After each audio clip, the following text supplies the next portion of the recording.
जय भीम नमो बुद्धाय. मी Bhimrao Lonare. IBM TV9 news आणि WH न्यूजमध्ये मी आपलं स्वागत करीत आहे. यावेळी मी टिळक पत्रकार भवन च्या या सभागृहामध्ये आहे आणि इथे बौद्ध पुनर्वसन संरक्षण समितीच्या वतीने पत्रकार परिषद घेण्यात आली.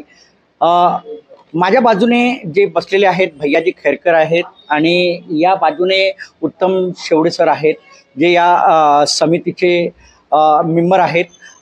मी तुम्हाला सांगेल ही पत्रकार परिषद कसल्या संदर्भात होती तर 67वा धम्मचक्र प्रवर्तन दिवस मोठ्या उत्साहामध्ये दीक्षाभूमी येथे साजरा केला जाणार आहे आणि या कमिटीची मागणी आहे आणि समस्त आंबेडकरी समाजाची मागणी आहे की या धम्म सोहळ्याच्या वेळी जो धम्म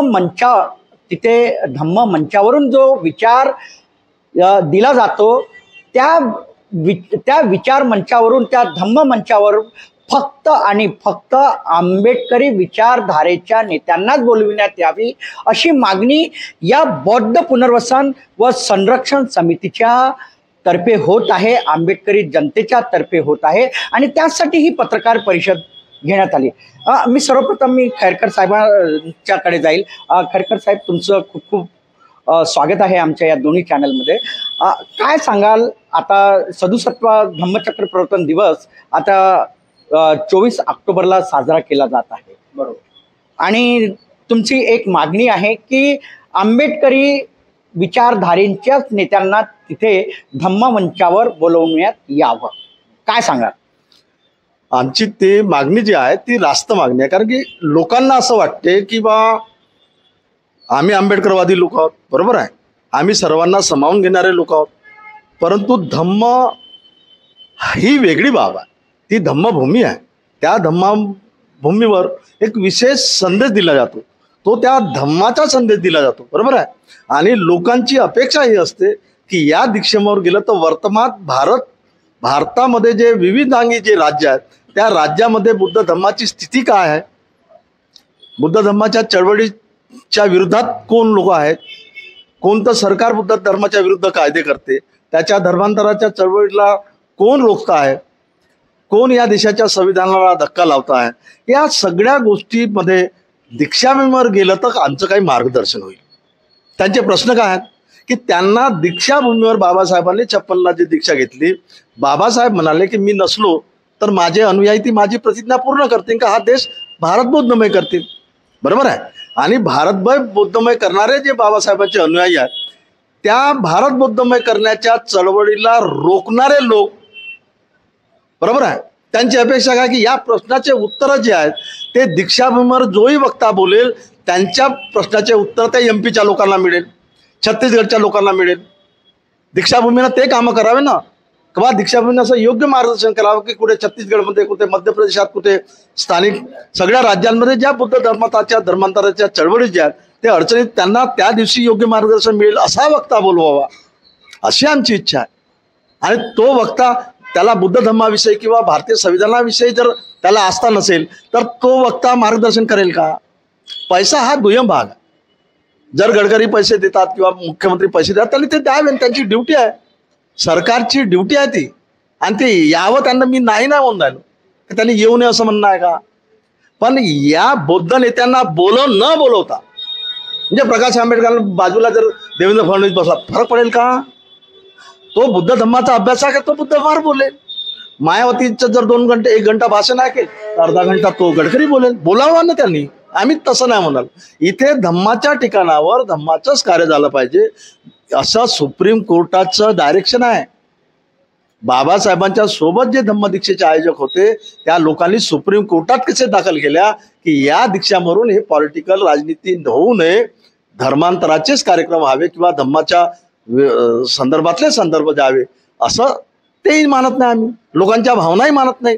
लोकांच्या भावना, प्रत्येक बुद्धांच्या भावना देशातल्या अशा आहेत की इथून आम्हाला काहीतरी मार्ग मिळेल, इथून काहीतरी ही प्रेरणाभूमी आहे, इथून आम्ही प्रेरणा घेऊन जाऊ. काय प्रेरणा घेऊन जातील गडकरीकडून? हा देश हिंदू राष्ट्र झाला पाहिजे हेच म्हणेल का नाही तो? नाही, पण हे जे आहे हे सत्तेमध्ये आहेत, जे सत्तेत असतात त्यांना बोलवतो आम्ही असं जी दीक्षाभूमी स्मारक समितीचे जे हे आहेत कमिटीचे लोक त्यांनी सांगितलं. नाही नाही, ते त्यांचं चूक आहे. सत्तेत आहेत त्यांनाच बोलवतो, म्हणजे सत्तेत नाहीत त्यांना बोलवणारच नाही का? सत्तेत आहेत, चला सत्तेत आहेत त्यांना बोलवा. त्याचा बुद्ध धर्माचा अभ्यासच नाही, त्यांना कशाला बोलवता? मी पुन्हा तुमच्याकडे येणार. खैरकर साहेब, शेवडे साहेब, तुम्ही काय सांगाल की दीक्षाभूमीवर जर गडकरी आणि देवेंद्र फडणवीस हे जर येत असतील, कारण ते सत्तेत आहेत, काय चुकीचं आहे? प्रश्न सत्तेचा नाही, ह्या धर्मसत्तेचा प्रश्न आहे. ही धम्मभूमी आहे आणि कोर्टाने यापूर्वी तसाही एक निकाल दिला होता की या ठिकाणी राजकीय नेत्यांना आणि राजकीय मोठे जे काही कार्यकर्ते आहेत, एक तर कार्यक्रम होऊ नये राजकीय, आणि राजकीय नेत्यांना बोलावू नये. आता स्मारक समिती जी आहे, एक तर ही आंबेडकरवादी आहे की नाही याच्यावरच शंका येतं. आणि म्हणून हे काल परवापर्यंत काँग्रेसची सत्ता होती तेव्हा ते गांधी भक्त काँग्रेसच्या लोकांना बोलवायचे. आता संघ BJPची सत्ता आली तर संघ BJPच्या लोकांना बोलावतात आणि यांचं म्हणणं असतं की पैशासाठी बोलावतो. त्यांनी नुसत्या घोषणा केल्या, आतापर्यंत पैसे काही रिलीज तेवढे पाहिजे तेवढे केलेले नाहीत. समाजाने मोठ्या प्रमाणात पैसे दिलेत. आता प्रश्न आहे की ज्या भाजप संघवाल्यांना बोलावतात ते भाजप संघवाले बुद्धिझमविषयी त्यांचं मत काय आहे? बाबासाहेब आंबेडकरांचा समता, स्वातंत्र्यता, न्याय आणि बंधुता या मूल्यावर आधारित हा बुद्धिझम आहे. बाबासाहेब स्वतः म्हणतात की हा ब्राह्मणिझम आणि बुद्धिझमचा संघर्ष आहे. म्हणजे भारताचा जर इतिहास कोणता असेल तर ब्राह्मणिझम विरुद्ध बुद्धिझम हा संघर्ष आहे. अशा वेळेस ब्राह्मणिझमला पोसणारे लोक, म्हणजे सकाळी संघ कार्यालयात जाऊन संघ दक्ष करणारे हाफ पॅन्टवर, म्हणजे मनूला आणि गोळवलकरांना सलामी देणारा माणूस संध्याकाळी मानवतावादी बाबासाहेब आणि बुद्धाला सलामी द्यायला येत असेल, मग कोण खरं? म्हणजे ही दुटप्पी भूमिका कशाला? तुम्ही एक तर मनुवादी असाल, गोळवलकरवादी असाल तर ठीक आहे ना, तुम्ही संघ कार्यालयात राहा.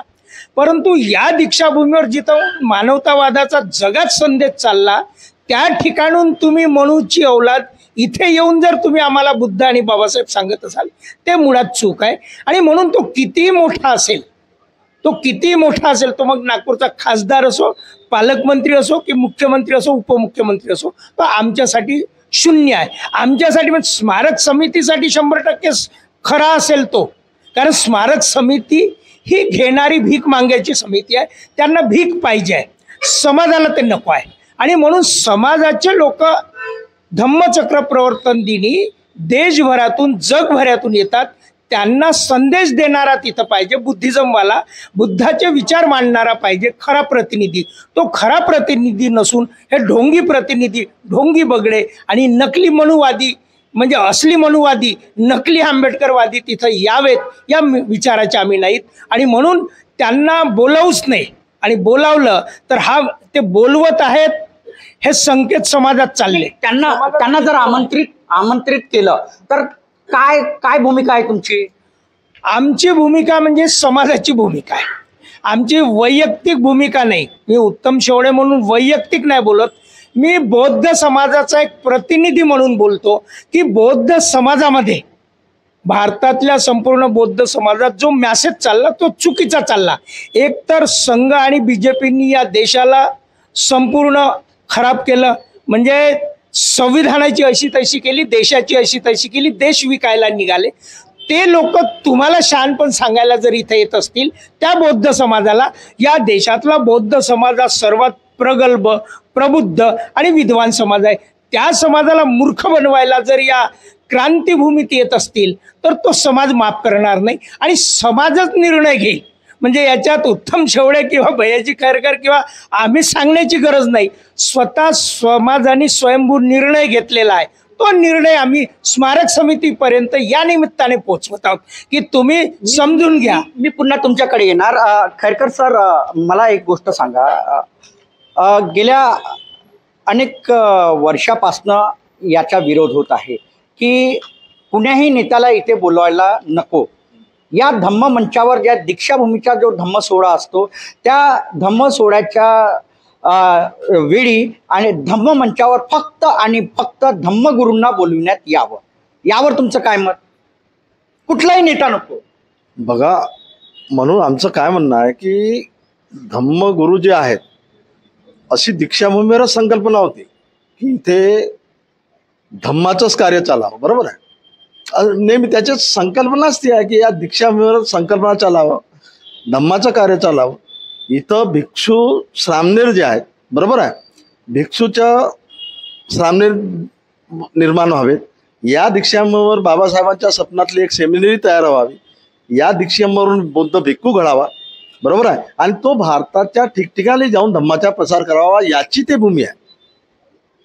कॉलेज निर्माण करण्यासाठी भूमी नाही ते. आंबेडकर कॉलेजचा विद्यार्थी जो आहे तो काही बुद्ध धम्माच्या प्रसार करणारा मनुष्य नाही आहे. तो नाही, पण समाजामध्ये शिक्षण हे महत्वाचे आहे. विद्यार्थी घडला पाहिजे ना, बाबासाहेबांनी सांगितलं हे. माझं तुमचं म्हणणं तेच आहे. तर काळडोंगरीच्या जंगलात जाऊनही लॉ कॉलेज गव्हर्नमेंटचे आहेत ना. त्या भूमीचं महत्व वेगळं आहे ना. PWS वाला आपला कॉलेज चालवतो, लॉ कॉलेज शहराच्या आजूबाजूला जेवढ्या जमिनी आहेत त्या जमिनीवर लोक कॉलेज चालवतात ना. ही धम्मभूमी आहे. धम्माची मूळ संकल्पना अशी की या भूमीवरून धम्माचाच प्रचार व्हावा, यासाठी माडो पंचभाई वामनराव गोडबोलेचे सेक्रेटरी हे सुप्रीम कोर्टापर्यंत गेले की बा या ठिकाणी काय व्हावं, की 12 महिने धम्मचक्राचं आयोजन व्हावं. मग धम्मचक्राचा कार्यक्रम झाल्यानंतर काय व्हावं, तर इथं भिक्षू निर्माण करण्याचं केंद्र असावं. आता हा भिक्षू एका दिवशी निर्माण होणार का? मग तो 12 महिने त्या मुलाला दीक्षा द्यावी, त्यासाठी त्याच्या प्रशिक्षणाची सोय व्हावी, त्यांच्या जेवणाखावणाची सोय बौद्ध लोकांनी करावी. आणि हा भिक्षू जर परिपक्व जर घडला तर हा भारताच्या ठिकठिकाणच्या राज्यामध्ये जाऊन त्याचा प्रचार करावा. हे ते दीक्षाभूमीची संकल्पना आहे. माझा एक शेवटचा प्रश्न तुम्हा दोघांनाही. 14 ऑक्टोबर 1956 साली महामानव डॉक्टर बाबासाहेब आंबेडकरांनी इथे बौद्ध धम्माची दीक्षा घेतली 5 लाख अनुयायांसह. आणि आता इथे 25 ते 30 लाख त्यापेक्षा जास्त बौद्ध अनुयायी इथे येतात.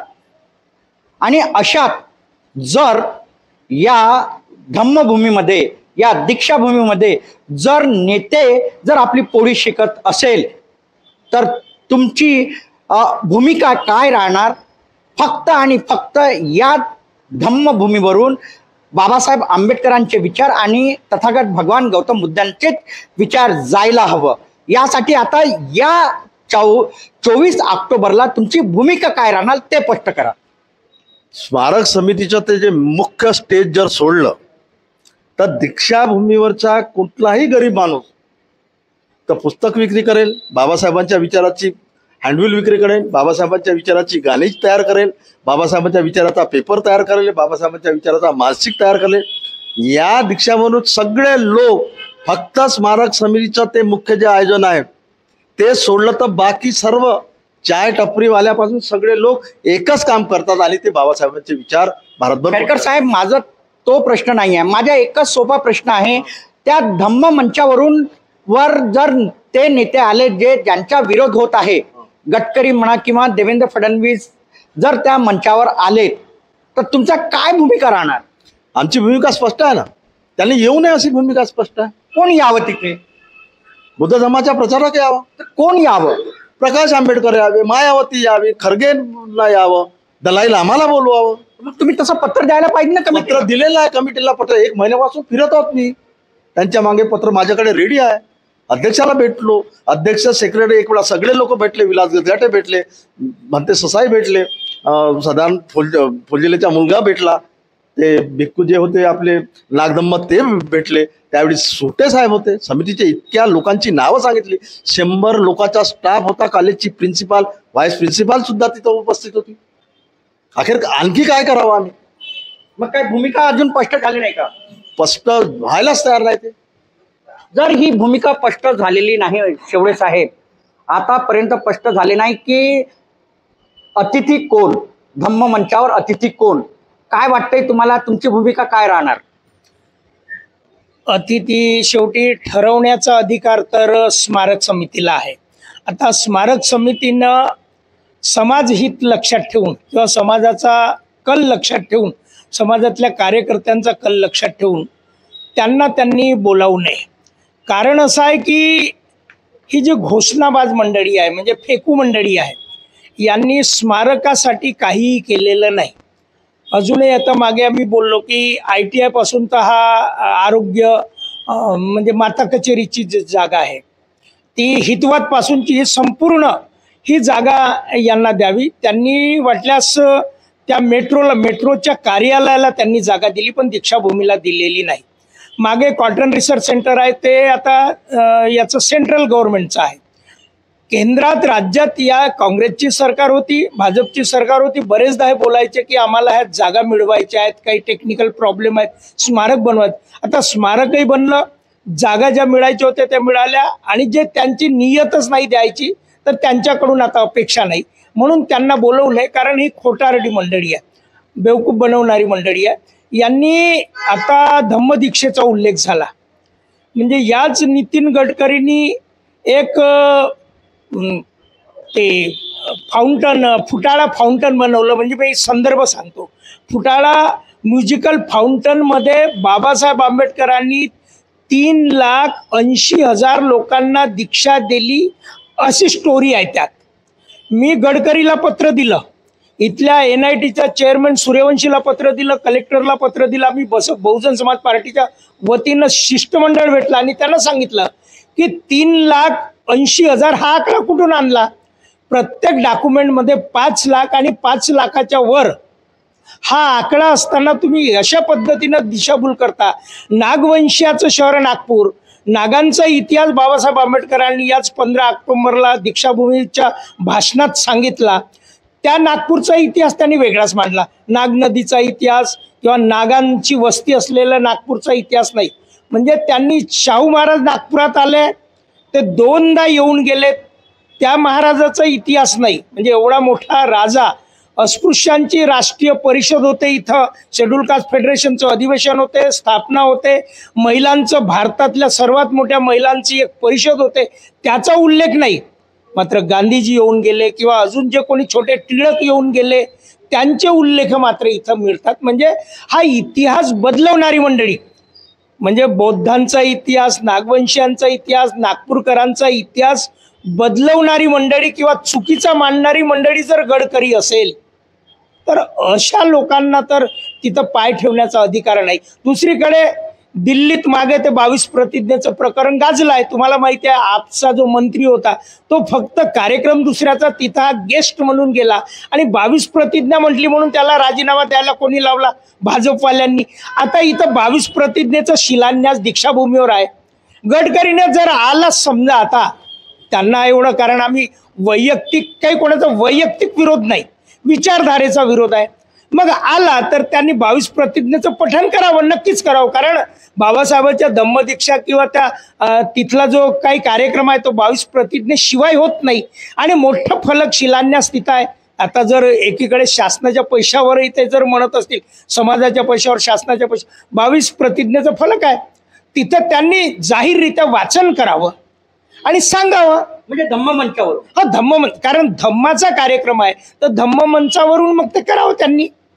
समाजाने काय निर्णय घ्यायचा समाज निर्णय घेईल, स्मारक समिती काय निर्णय घ्यायचा स्मारक समिती निर्णय घेईल, आणि गडकरींनी काय निर्णय घ्यायचा गडकरी घेईल. मात्र समाजाची ती अपेक्षा राहील की बेटा तू 22 प्रतिज्ञा बोल. निश्चित निश्चित निश्चित. मी तुम्हाला सांगेल की आज जी पत्रकार परिषद झाली ती बौद्ध पुनर्वसन व संरक्षण समितीच्या वतीने झाली टिळक पत्रकार भवन येथे. आणि ती कसल्या संदर्भात होती तर दीक्षाभूमी येथे जो 67वा धम्मचक्र प्रवर्तन दिवस साजरा केला जात आहे, त्या धम्ममंचात तिथे जे पाहुणे येतील, जे अतिथी येतील, तिथे फक्त आंबेडकरी नेत्यांना बोलवण्यात यावं, त्यांचेच विचार जायला हवं अशी मागणी या कमिटीच्या वतीने झालेली आहे. आमच्यासोबत जे होते ते उत्तम शेवडे सर आणि भैयाजी खैरकर आहेत. संपूर्ण आंबेडकरी समाजाच्या वतीनेच ही मागणी होत आहे.